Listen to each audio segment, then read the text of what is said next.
The winter break in Los Angeles held the promise of familial warmth, but within the embrace of my aunt's house, a chill ventured beyond the season's frosty breath.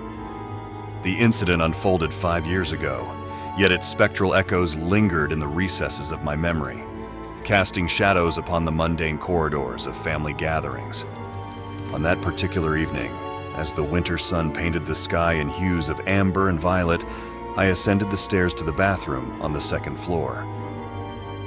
It was then that I encountered my cousin Lily, perched on the steps. Lily, at the tender age of 4, radiated an animated energy that seemed incongruous with the eerie undercurrent that would soon unveil itself. Her eyes, wide with innocence, were fixed on an invisible spectacle. Lily, in the midst of making funny faces, seemed engaged in a peculiar imitation. Intrigued, I inquired about her playful antics. "What are you doing, Lily?" With a guileless smile, she responded, "I'm copying the lady with the braid." A subtle unease unfurled within me. Lily's gaze, animated by unseen specters, followed an unseen presence that danced on the periphery of ordinary perception. The staircase, bathed in the soft glow of ambient light, harbored the spectral choreography of an entity eluding the grasp of my senses. Curiosity prevailing over trepidation, I scanned the surroundings. There was no one else but Lily and me. I knelt beside her, seeking to comprehend the unseen playmate she emulated. "Where is the lady, Lily?" I queried, my gaze tracing the empty spaces around us. With an unwavering finger, Lily pointed to a beam running parallel to the stairwell. It was then that the unsettling narrative took its first step into the twilight realms of the extraordinary. The air, though devoid of visible apparitions, resonated with an unseen presence, a specter that Lily, with her guileless candor, was attempting to mirror. "What's the lady doing?" I pressed further, my inquiry tinged with an undercurrent of disquiet. Lily's response, delivered with the matter-of-fact simplicity of a child, unraveled the strands of a disconcerting revelation. "Making funny faces," she chirped, a phrase that would soon assume a disquieting significance. A semblance of reassurance enveloped me as I smiled and resumed my ascent up the stairs. The ordinary cadence of familial gatherings seemed poised to reclaim its dominion. Yet the disconcerting narrative, cloaked in the innocence of childhood fancy, awaited its unmasking. As I resumed my journey, Lily's voice pierced the air once more. Her words, though initially perceived as the whimsical utterances of a child, now bore the weight of an unseen horror. "Her braids are around her neck," Lily articulated with a chilling matter-of-factness. I turned back, my steps faltering as the ambiance morphed into an unsettling theater of the macabre. Lily's tiny finger, an unwitting guide to the unseen, pointed towards the beam, the same beam that served as a spectral stage for an entity enacting an ethereal pantomime. "What did you say, Lily?" I implored, a tremor of apprehension coursing through my words. With unyielding innocence, Lily reiterated, "The lady is hanging by her braid. She's making funny faces." Her cherubic countenance contorted into a macabre reflection, a face that, in retrospect, mirrored the silent gasp of one struggling for breath.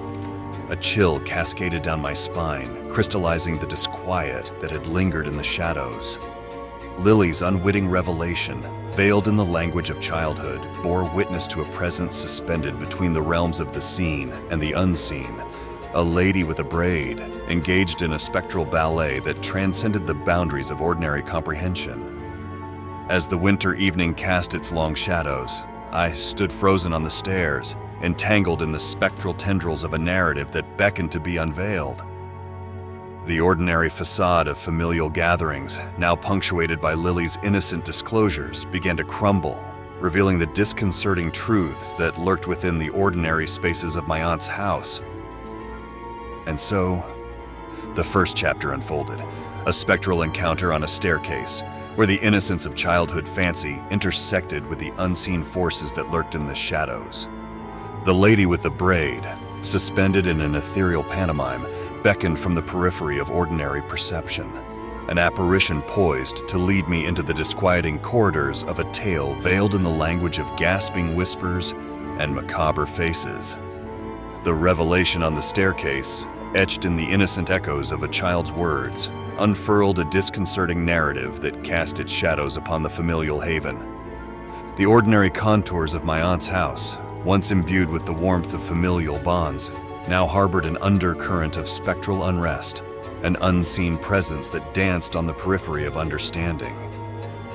As the winter evening deepened, I embarked on a quest to unravel the enigma that Lily's words had woven. The lady with the braid, suspended in a spectral ballet, beckoned with a silent urgency that transcended the boundaries of ordinary perception. Guided by the spectral cadence, I ventured into the recesses of my aunt's house, where the unseen forces sought to reveal their disquieting secrets. The second floor, cloaked in the hushed ambiance of familial repose, became a labyrinth of inquiry. Each step carried the weight of anticipation, an anticipation that hung in the air like the tendrils of unseen specters. The beam, a silent witness to Lily's spectral encounter, awaited my scrutiny. As I approached the spot indicated by Lily's tiny finger, the air grew heavy with an unspoken resonance. The lady with the braid, though unseen by the naked eye, manifested in the silent spaces, a presence that lingered within the interstices of familial history. The beam, bathed in the soft glow of ambient light, became a spectral stage where the unseen pantomime unfolded. With each passing moment, the disquiet that clung to the atmosphere intensified, a palpable tension that betrayed the presence of an otherworldly force. With a tentative breath, I invoked the spectral narrative, seeking to breach the veil between the seen and the unseen. "If the lady is here, reveal yourself," I murmured, my words resonating with the urgency of a seeker traversing the thin boundary between the tangible and the ethereal. The response, veiled in the haunting cadence of silence, echoed through the corridor. The lady with the braid, though invisible to mortal eyes, seemed to stir the very fabric of the familial haven, a disquieting acknowledgement that transcended the ordinary rhythms of familial repose. The encounter on the staircase, now a poignant memory etched in the corridors of recollection, became a catalyst for a spectral communion. The lady with the braid, suspended in the unseen dimensions, seemed to respond to the entreaties that resonated in the quiet spaces. As the seconds stretched into minutes, a subtle shift transpired, a shift that blurred the boundaries between the ordinary and the extraordinary. The beam, once a silent spectator, seemed to pulsate with a spectral energy, an energy that beckoned from the unseen realms. And then, as if guided by an unseen force, the ambient light flickered. Shadows danced on the walls, casting ethereal forms that mirrored the unseen presence. The lady with the braid, though still veiled in invisibility, manifested through the spectral play of light and shadow, a manifestation that defied the logic of the rational mind. In that surreal moment, the haunting cadence of the unseen became a palpable reality. The lady with the braid, suspended in the spectral ballet, seemed to convey a message that transcended the language of the living. The beam, now a conduit between the realms of the seen and the unseen, hummed with an otherworldly resonance. As the encounter reached its zenith, a whisper traversed the silent spaces.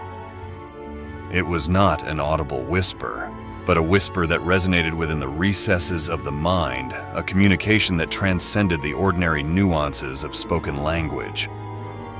The lady with the braid, though silent in her spectral pantomime, seemed to convey a narrative veiled in the language of gasping whispers. With a final flicker, the ambient light stabilized, and the lady with the braid retreated into the unseen dimensions. The beam, now bereft of the spectral ballet, reverted to its silent role as an unassuming fixture of the familial abode. The disquiet that had permeated the second floor, though momentarily heightened, gradually receded into the tapestry of familial history. The lady with the braid, having conveyed her spectral presence, withdrew from the liminal spaces, leaving behind a lingering awareness that transcended the ordinary confines of familial narratives. And so, the second chapter unfolded, a spectral communion on the second floor, where the lady with the braid manifested in the interstices of the ordinary. The encounter, veiled in the language of gasping whispers and macabre faces, became a testament to the delicate balance between the tangible and the ethereal. As the winter evening cast its final shadows, I descended the staircase, carrying with me the spectral echoes of an encounter that defied the logic of the rational mind. The lady with the braid, though unseen by mortal eyes, had etched her spectral presence into the familial haven, leaving behind a disquieting legacy that lingered within the recesses of recollection. The ordinary contours of my aunt's house, now imprinted with the spectral cadence, awaited the unfolding of subsequent chapters that would navigate the thin boundaries between the seen and the unseen, where familial narratives intersected with the language of gasping whispers and spectral pantomimes.